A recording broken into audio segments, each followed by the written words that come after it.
समय सारणी को प्रभावित करने वाले कारक।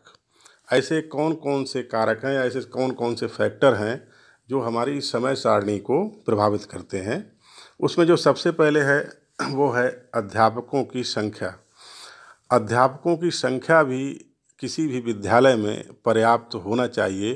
किसी भी विषय के अध्यापन के लिए ये आवश्यक हो जाता है कि छात्रों के अनुपात के क्रम में वहाँ के अध्यापकों और शिक्षकों की संख्या हो, क्योंकि अगर ऐसा नहीं होगा तो शारीरिक शिक्षा के अगर आधार पर हम देखें तो ये बहुत ही आवश्यक है। 40 मिनट या 50 मिनट का कोई पीरियड है और उसमें हमको कोई टेक्निक या कोई हमको किसी गेम की कोई स्किल सिखानी है, तो अगर छात्रों की संख्या अधिक है तो हमको उसमें समय अधिक लगेगा और हर स्टूडेंट्स को हम जो एक पर्याप्त समय या जो उचित समय है वो नहीं दे पाएंगे, जिससे वो किसी भी स्किल या किसी भी मूवमेंट को या किसी भी टेक्निक को ठीक ढंग से नहीं सीख पाएंगे। तो अगर अध्यापकों की संख्या ठीक है तो हमको अलग अलग ग्रुप में डिवाइड कर देंगे और अलग अलग ग्रुप में डिवाइड करने से ये होगा कि जो हमको समय आवंटित है उस समय में 25 या 20 की संख्या रहती है तो हम फिजिकल एजुकेशन की एक्टिविटी उनको ठीक से सिखा सकते हैं और उनके जो स्किल या टेक्निक बताते समय जो उनके फाउल होते हैं, जो फॉल्ट होते हैं, उनको करेक्ट करके उनको जो है दुरुस्त कर सकते हैं। तो अध्यापकों की संख्या फिजिकल एजुकेशन की एक्टिविटी सिखाते समय बहुत महत्वपूर्ण होती है। दूसरा जो है उपलब्ध खेल मैदान एवं जिम्नेजियम या स्पोर्ट्स इक्विपमेंट्स, वो पर्याप्त मात्रा में होना चाहिए, मानक के अनुरूप होना चाहिए। अगर पर्याप्त मात्रा में नहीं है तब भी हमको असुविधा होगी और मानक के अनुरूप नहीं है तब भी असुविधा होगी। अगर हमको बैडमिंटन सिखाना है तो बैडमिंटन का इंडोर हॉल होना चाहिए। टेबल टेनिस सिखानी है तो टेबल होनी चाहिए, उससे संबंधित इक्विपमेंट्स होना चाहिए। फुटबॉल मैदान है तो फुटबॉल मैदान प्रॉपर होना चाहिए, मार्किंग होनी चाहिए। और हॉकी है तो हॉकी से संबंधित जो है स्टिक बॉल सब उस तरह का एक व्यवस्थित अगर साजो सामान है तो हमको सिखाने में सुविधा होगी। इसी तरह अगर एथलेटिक्स है तो एथलेटिक्स में हैडल सिखाना है तो हैडल होना चाहिए।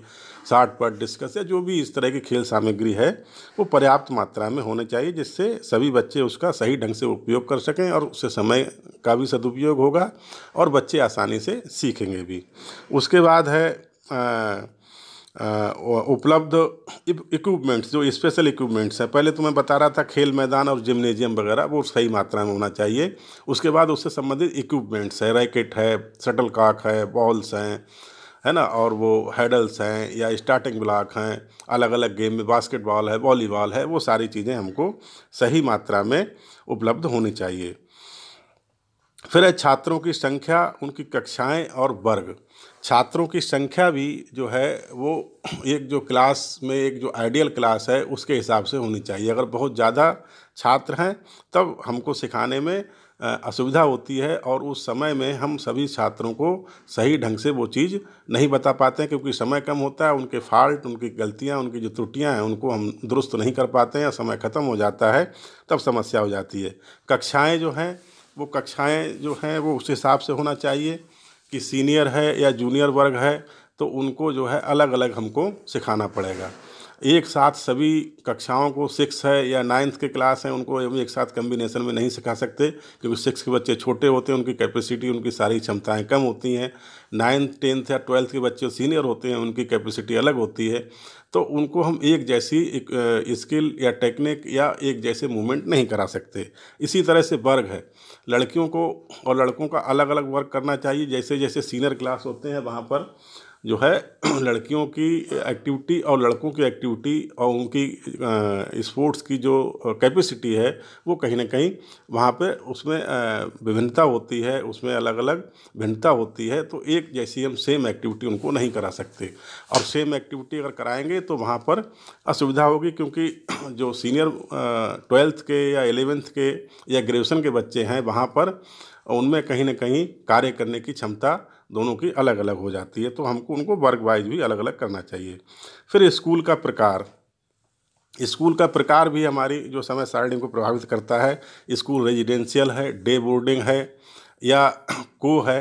अगर रेजिडेंशियल है तो हम बच्चों को, स्टूडेंट्स को अधिक समय दे देंगे, उनको सुबह शाम एक्टिविटी करा देंगे जो कि हमको फिजिकल एक्टिविटी सिखाने के लिए सूट भी करती है, और फिजिकल की जो स्किल्स, उसकी टेक्निक्स, उसके मूवमेंट या उसकी ट्रेनिंग करने के लिए सबसे उचित समय होता है सुबह या शाम को। अगर रेजिडेंशियल नहीं, डे बोर्डिंग है, तब उसको हमको जो है एडजस्ट करना पड़ता है। और ये सबसे अच्छा समय डे बोर्डिंग में ये माना जाता है कि स्कूल ऑफ होने के बाद या स्कूल का जो अंतिम पीरियड्स होते हैं उसमें जो है स्पोर्ट्स एक्टिविटी कराई जाए, अगर क्लाइमेट जो है ठीक है तो, या मॉर्निंग में कराई जाए।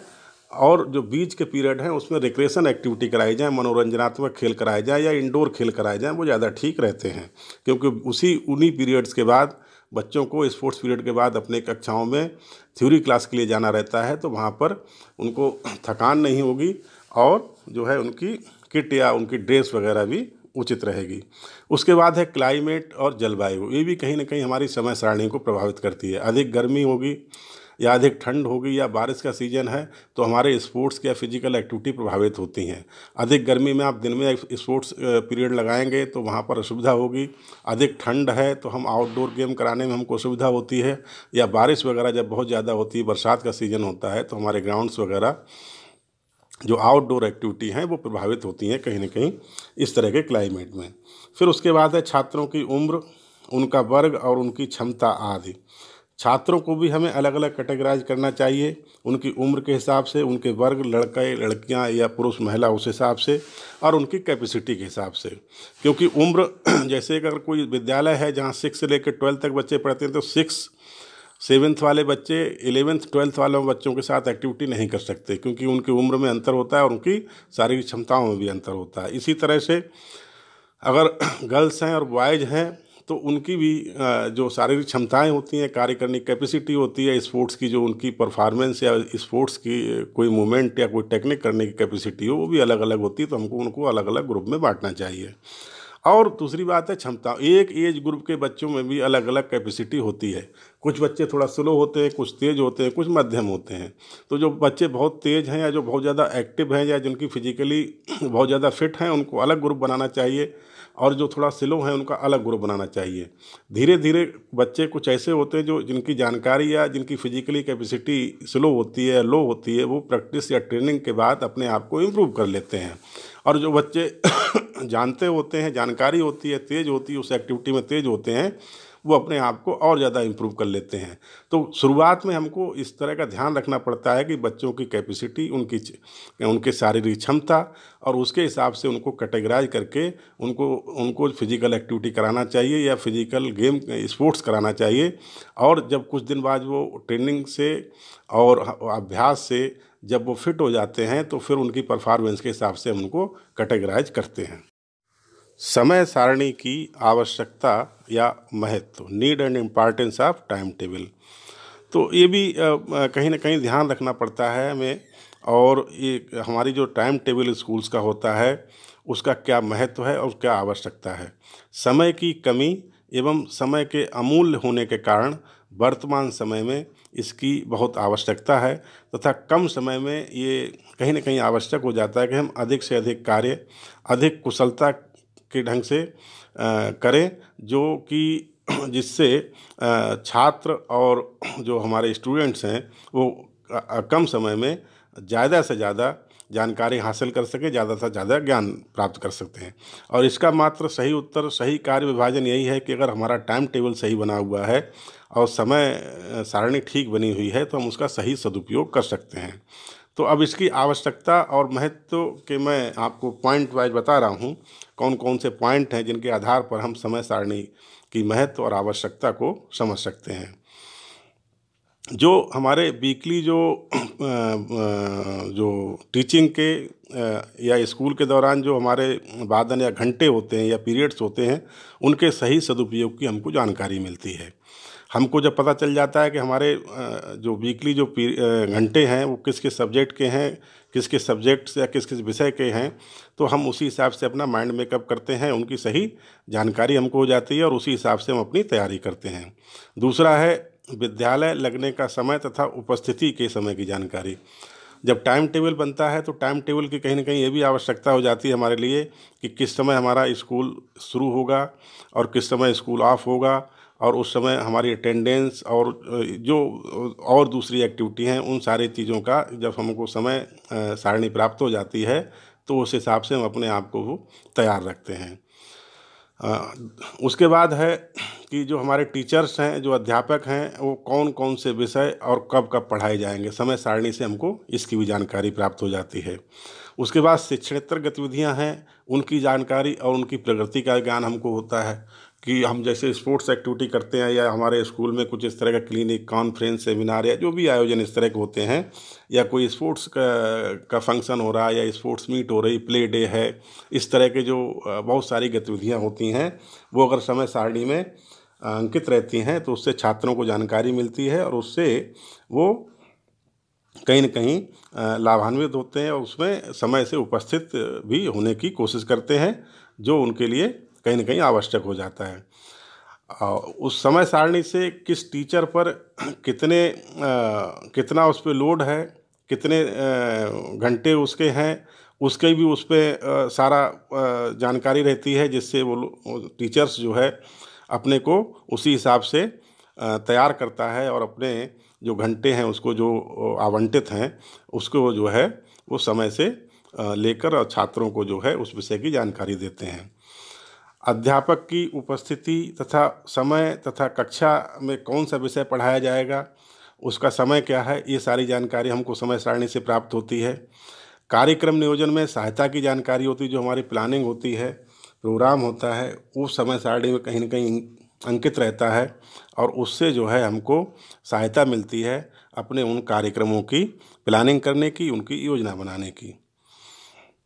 विद्यालय के अंदर बहुत सारे प्रभारी बनाए जाते हैं, बहुत सारे उस तरह के आयोजन होते हैं, बहुत सारी एक्टिविटी होती हैं, तो समय सारणी में उनका भी नाम और उनका जो है जो जो कार्यक्रम हैं उससे संबंधित उनके कन्वीनर या उनके जो कोऑर्डिनेटर होते हैं या जो उनके प्रभारी होते हैं उसको जो है अंकित किया जाता है, जिससे छात्रों को जानकारी मिल जाती है कि कौन सा कार्यक्रम या कौन सा जो हमारे स्कूल में कोई फंक्शन या इस तरह का आयोजन होने वाला है, वो सब किससे संपर्क कर जो है जानकारी ले सकते हैं और उसके विषय में अधिक से अधिक ज्ञान प्राप्त कर जो है उसकी तैयारी कर सकते हैं।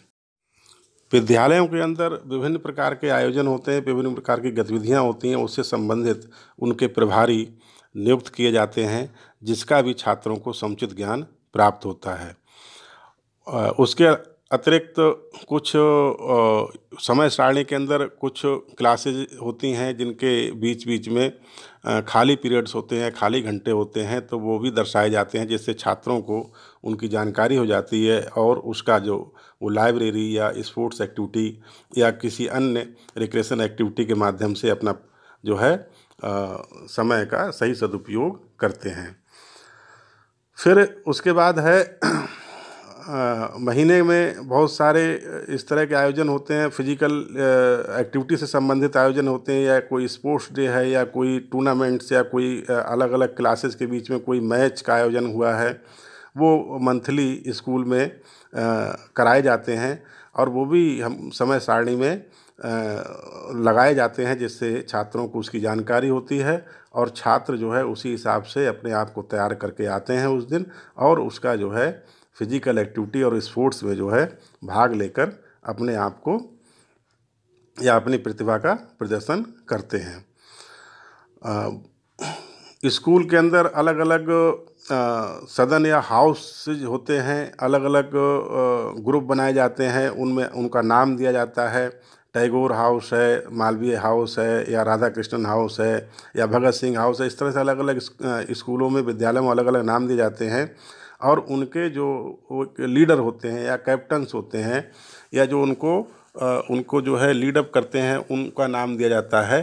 तो उसमें जो है सभी छात्रों को जानकारी मिलती है, जिससे उनको जो है उनसे मार्गदर्शन प्राप्त होने में सुविधा होती है।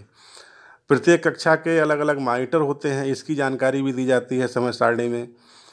विद्यालय के अंदर एक कैलेंडर बनाया जाता है कि साल में कौन कौन सी गतिविधियां होंगी, कब एग्ज़ाम होंगे, कब हाफ ईयरली एग्ज़ाम होंगे, कब स्पोर्ट्स एनुअल स्पोर्ट्स होगा, कब कोई क्लिनिक लगेगा या कब कोई टूर्नामेंट वगैरह होने वाला है, ये सारी चीज़ों की जानकारी भी समय सारणी में दी जाती है, जो छात्रों के लिए बहुत ही लाभदायक होती है और वो उसी हिसाब से अपने आप को तैयार रखते हैं।